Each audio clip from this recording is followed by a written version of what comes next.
Happy Life Insurance Awareness Month. Happy Friday. I hope you had a great short week, the one without a working Monday in it. I always love those. Today is September 6th, 2024, and this is your Friday planning video.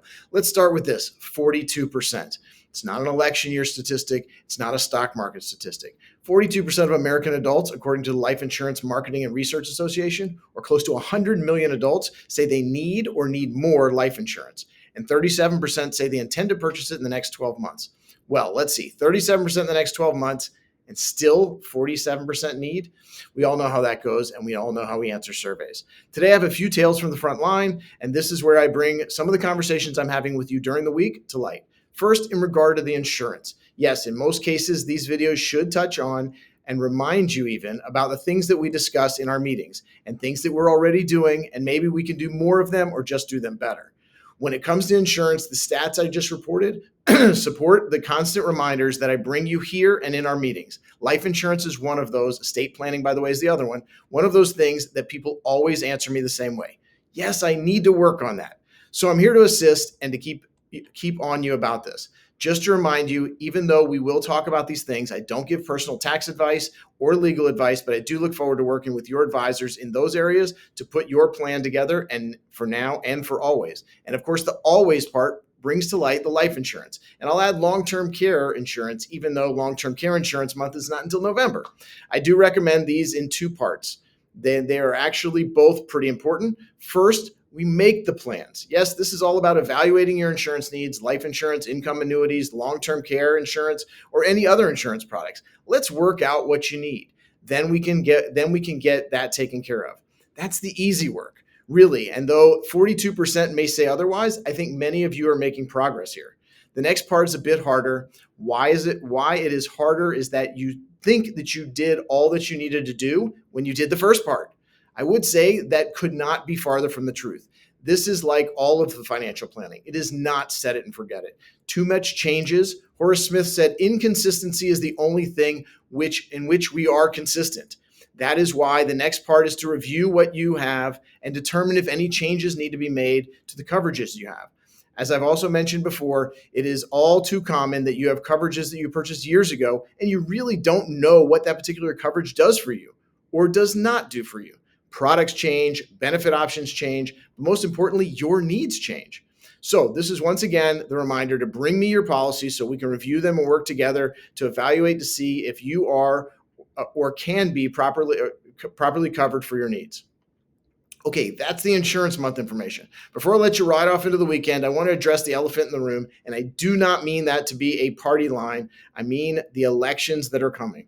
Yes, just yesterday, I received a call from someone who had heard a recommendation to sell everything prior to the election and hold nothing but cash. So if you've listened to me for more than just a minute, you know that that is not necessarily my feeling. Market calls are not the key to my financial planning for you, and every investment plan depends on too many factors to give you the blanket recommendation or sell everything or don't sell everything.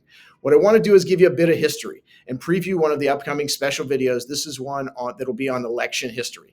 You may have heard some of these stats, maybe not. First, if you think that this time is different, and I mean really different, then this is just background. But otherwise, I have some great facts from history that you should keep in mind. From Capital Group, I want to share with you some facts from 90 years of market and election history. This is just the highlight reel. I have a full data to send you. If you want it, just email me and I'll send it your way. Here is one that I think is so important. We all think that gridlock is good in Washington.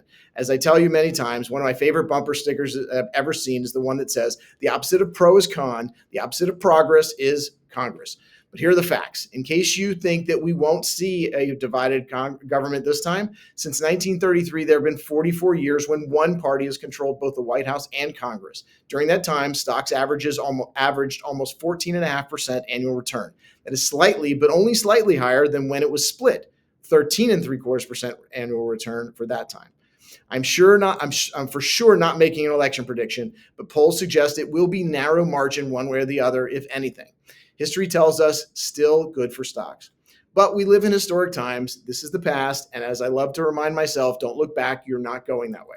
Finally, here are the numbers. Again, historic numbers. 3 hypothetical investors, ending value of each portfolio over the last 23 election cycles, assuming a 4-year holding period. Fully invested, gone to cash, and monthly contributions. The numbers: fully invested, you started with $10,000. At the end, $15,860. Monthly contributions, $10,000 in and $15,765 at the end of 4 years. On the sidelines for the first year and then invested, 10 in, 14,867 at the end And the wrap up: fully invested was the best in class 14 of the 23 cycles and worst 6 of the 23 cycles. Monthly investing was best in 6 of the cycles and worst in none of the cycles. And sitting on the sidelines was best 3 of the 23 cycles and worst in 17 in the cycles. So which is right for you? This is the conversation we should have. But let's do it with the facts, today's facts, and we can talk about that in our meeting. Finally, since all eyes are on the Fed, and I keep saying that we live in historic times, since 1994, when the Fed started making public interest rate decisions, there has been only one time that the Fed cuts rates between May 1st and Election Day. That was in 2008, just a few days before elections, at the height of the great financial crisis. If you're with the market bets here, this year may be number 2 in that history. So there you have it, some ideas for Life Insurance Month, some facts about the upcoming election investment timeframe. As always, please stay in touch. Let's talk about this. For now, have a great weekend, and we'll see you soon.